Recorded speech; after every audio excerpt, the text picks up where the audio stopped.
ইতিহাসের পথ ধরে এক অভূতপূর্ব যাত্রান স্বাগতম। এখানে আমরা উন্মোচন করি বিস্মৃত সাম্রাজ্যের গৌরব, বিপ্লবের উত্তাল সমর্থ আর বৈচিত্র্যময়ী সংস্কৃতির রঙিন কাহিনী।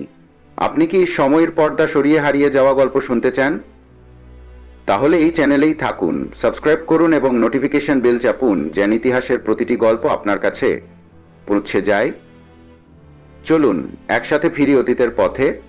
শুরু করি আজকের গল্প, বাংলার রাজকীয় বিয়ে, নবাব, জমিদার ও রাজাদের বিয়ের ইতিহাস। বাংলার রাজা, জমিদার ও নবাবদের বিয়ে শুধুমাত্র পারিবারিক বা ধর্মী অনুষ্ঠান ছিল না, বরং এটি ছিল সমতা, অতিশ ও ঝাঁকজমকের প্রতীক। এই বিয়ে শুধু দুটি মানুষের মিলন নয়, বরং দুটি পরিবারের রাজনৈতিক ও অর্থনৈতিক স্বার্থের মিশ্রণ ছিল। আজ আমরা জানব বাংলার নবাব, জমিদার ও রাজপরিবারের বিয়ের আকর্ষণীয় ইতিহাস। বাংলার নবাবদের বিয়ে ছিল রাজকীয় আর্টজনের এক বিস্ময়কর অধ্যায়। নবাবরা সাধারণত একাধিক বিয়ে করতেন, যা তখনকার সমাজে খুব স্বাভাবিক ছিল। নবাবদের বিয়ের বিশেষ বৈশিষ্ট্য রাজকীয় শোভাযাত্রা। নবাবদের বড় যাত্রা ছিল চমকপ্রদ। বড় পালকিতে চজে যেতেন, সঙ্গে থাকত বহু হাতি, ঘোঝা, ঢোল, সেহনায় ও আতশবাজির বিশাল আয়োজন। সোনার অলংকার ও জমকালো পোশাক। নবাবের কোণে পড়তেন বিশেষ মসলিন সাজি, যাহার ওপর থাকত জরির কাজ, মুক্তার নকশা ও হীরা বসানো গহনা। বিশেষ রান্নার আয়োজন। নবাবদের বিয়েতে পরিবেশন করা হতো বিরিয়ানি, শিক কাবাব, রেজালা, মিষ্টান্ন সহ 50 রকমের খাবার। কূটনৈতিক বিয়ে। নবাবরা প্রায় রাজনৈতিক শক্তি বৃদ্ধির জন্য শক্তিশালী জমিদার বা অন্য রাজ পরিবারের কন্যাদের বিয়ে করতেন নাই। সিরাজউদ্দৌলা তার মামার কন্যাকে বিয়ে করেছিলেন, যা রাজনৈতিকভাবে গুরুত্বপূর্ণ ছিল।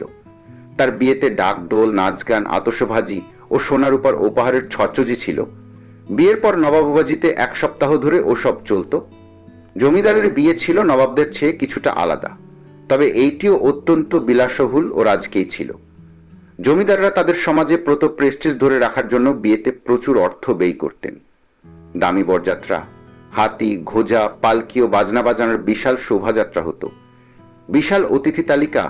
জমিদারদের বিয়েতে একসঙ্গে 19 আগটি 19 মানুষকে আমন্ত্রণ জানানো হতো। 7 পাকে বাঁধা নয়, 10 পাকে ঘোরা রীতি। কিছু জমিদার পরিবারে বড়িকনেকে 19 বেদির চারপাশে ঘোরানো হতো, যাতে তাদের সম্পর্ক আরো মজবুত হয়। নাটক ও যাত্রাপালার আয়োজন। অনেক জমিদারবাজিতে বিয়ের সময় যাত্রাপালা, কবিগান বা কীর্তনের আয়োজন করা হতো। বিয়ের উপহার। জমিদাররা কনের পরিবারকে প্রচুর সম্পত্তি, পালকি, অলংকার ও সোনার মোহর উপহার দিতেন। বাংলার রাজপরিবারের বিয়ে শুধুমাত্র পারিবারিক বা ধর্মীয় বিষয় ছিল না, বরং এটি ছিল রাজনৈতিক কৌশলের অংশ। রাজাদের বিয়ের কিছু গুরুত্বপূর্ণ দিক। রাজপরিবারের কন্যাদের সাধারণত শক্তিশালী অন্য রাজ্যের রাজপুত্রদের সাথে বিয়ে দেওয়া হতো, যাতে দুই রাজ্যের মধ্যে মৈত্রীর সম্পর্ক তৈরি হয়। দরবারি অনুষ্ঠান। বিয়ের পর 1 সপ্তাহ ধরে রাজ দরবারে উৎসব চলত, যেখানে থাকতো সঙ্গীত, নাচ, নাটক ও হাতির খেলা। বিশেষ শর্তযুক্ত বিবাহ। অনেক সময় কনের পরিবার বরকে বিশাল পরিমাণ সম্পত্তি, সৈন্য বা গহনা দিতে বাধ্য থাকত। বিশেষ পোশাক। রাজা ও কনে সোনা রূপার সুতো দিয়ে তৈরি পোশাক পরতেন, যার উপর হীরার কাজ করা থাকতো। হারিয়ে যাওয়া কিছু মজার বিয়ের রীতি পান পরীক্ষা। বহু চুরি রীতি। নববধূকে লুকিয়ে রাখা হতো, বরকে তাকে খুঁজে বের করতে হতো। হাতির খেলা। রাজাদের বিয়েতে হাতির যুদ্ধ বা খেলা আয়োজন করা হতো। সেই দূর খেলা। বিয়ের পর কনেও তার বান্ধবীরা বরকে সেই দূর মেখে লাল করে দিত। বাংলার রাজকেই বিয়ের অতিহ আজ কোথায়। আজকের আধুনিক বিয়ের সাথে রাজা, নবাব ও জমিদারদের বিয়ের তুলনা করলে বোঝা যায় সময়ের সাথে বিয়ের আয়োজন বদলেছে, তবে কিছু ঐতিহ্য এখনো টিকে আছে। যেমন নবাবদের বিয়েতে ব্যবহৃত খাবারগুলোর কিছু এখনো বাংলাদেশ ও কলকাতার ঐতিহ্যবাহী খাবার হিসেবে জনপ্রিয়, তবে রাজকীয় পোশাক ও অলংকারের অনেক কিছু হারিয়ে গেছে। আপনার মতে আজকের বিয়েগুলো কি আগের মতো রাজকীয়, নাকি আধুনিকতার কারণে সেই ঐতিহ্য হারিয়ে যাচ্ছে? বিয়ে প্রতিটি ধর্মের জন্যই একটি পবিত্র ও গুরুত্বপূর্ণ বন্ধন, তবে বিভিন্ন ধর্মের বিবাহ রীতিতে ভিন্নতা রয়েছে। বাংলায় হিন্দু, মুসলিম, বৌদ্ধ ও খ্রিস্টান ধর্মের বিয়ে সামাজিক, ধর্মী ও ঐতিহ্যগত দিক থেকে ভিন্ন হলেও কিছু ক্ষেত্রে মিলও দেখা যায়।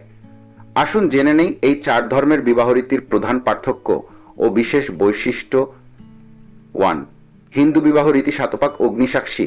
বরকনে অগ্নিকে সাক্ষী রেখে 7 বার বেদির চারপাশে ঘোরেন, যা তাদের 7 জন্মের বন্ধনের প্রতীক। কন্যাদান।